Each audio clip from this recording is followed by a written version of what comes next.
communities find time to lend their voices and names to various campaigns in support of, for a very short moment, Jesse planted roots into the cause, standing shoulder to shoulder with the community in Ferguson and becoming a champion for so many other causes.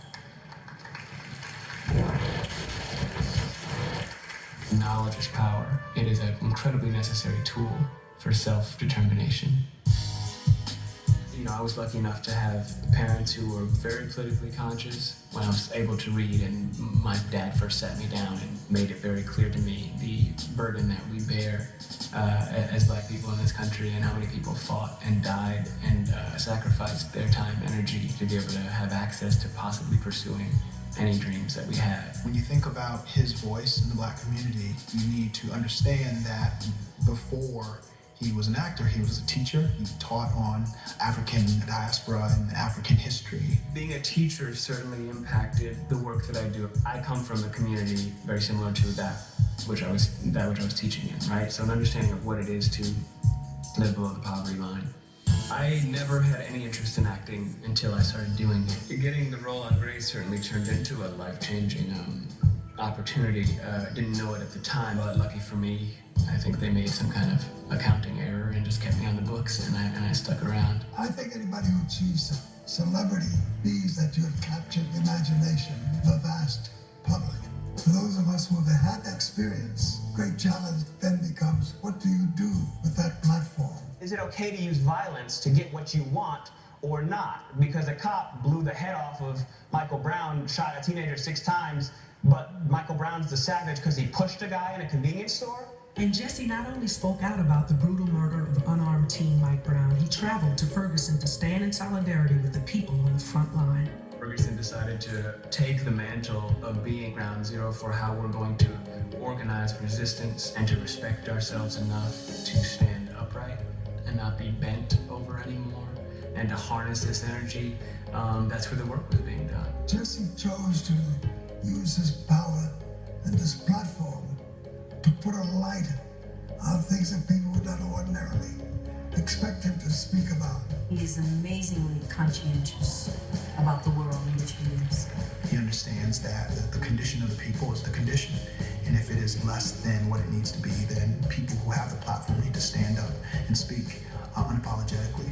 In addition to speaking out and protesting in places like Ferguson and Flint, Jesse pushes for social change through his media project, Question Bridge Black Males, and his service on the boards of the Advancement Project and Sankofa.org. And Jesse, doing what he does, he says it's worth it. It's a chance worth taking. Black Lives Matter means to me, we are no longer going to allow you to pretend we are somehow subhuman. We're not interested in conditional freedom. We want the freedom that we definitely deserve and want it right now.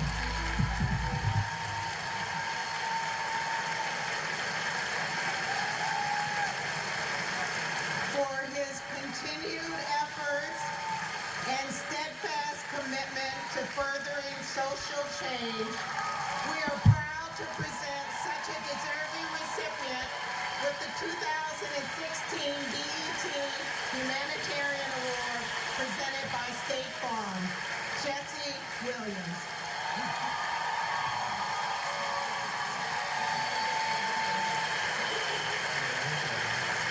Peace.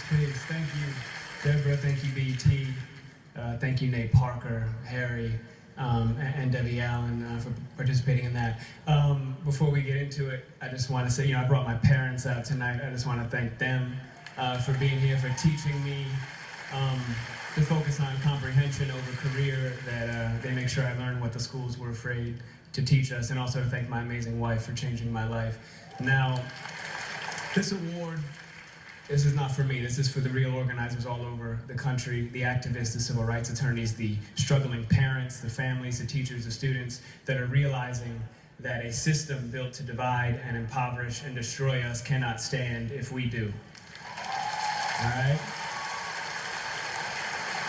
It's kind of basic mathematics. The more we learn about who we are and how we got here, the more we will mobilize.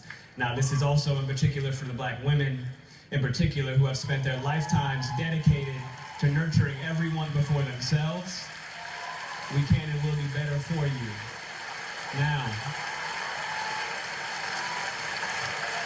what we've been doing is looking at the data, and we know that police somehow manage to de-escalate, disarm, and not kill white people every day. So what's going to happen is we are going to have equal rights and justice in our own country, or we will restructure their function and ours.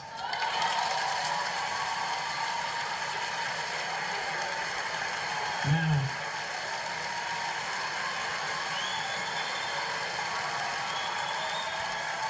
I got more, y'all. Yesterday would have been young Tamir Rice's 14th birthday. So I don't want to hear any more about how far we've come when paid public servants can pull a drive-by on a 12-year-old playing alone in a park in broad daylight, killing him on television and then going home to make a sandwich. Tell Rakia Boyd how it's so much better to live in 2012 than it is to live in 1612 or 1712. Tell that to Eric Garner. Tell that to Sandra Bland. Tell that to Dorian Hunt. Now the thing is, though, all of us in here getting money, that alone isn't going to stop this. All right? Now, dedicating our lives to getting money just to give it right back for someone's brand on our body, when we spent centuries praying with brands on our bodies, and now we pray to get paid for brands on our bodies. There has been no war that we have not fought and died on the front lines of. There has been no job we haven't done. There's no tax they haven't levied against us, and we've paid all of them. But freedom is somehow always conditional here. You're free, they keep telling us. But she would have been alive if she hadn't acted so free. Now, freedom is always coming in the hereafter. But you know what, though? The hereafter is a hustle. We want it now. And let's get a couple things straight. Just a little side note. The burden of the brutalized is not to comfort the bystander. That's not our job. All right, stop with all that. If you have a critique for the resistance, for our resistance, then you better have an established record of critique of our oppression. If you have no interest in equal rights for black people, then do not make suggestions to those who do. Sit down.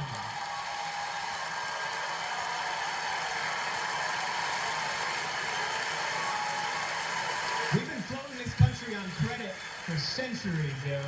And we're done watching and waiting while this invention called whiteness uses and abuses us, burying black people out of sight and out of mind while extracting our culture, our dollars, our entertainment like oil, black gold, ghettoizing and demeaning our creations, then stealing them, gentrifying our genius, and then trying us on like costumes before discarding our bodies like rinds of strange fruit. The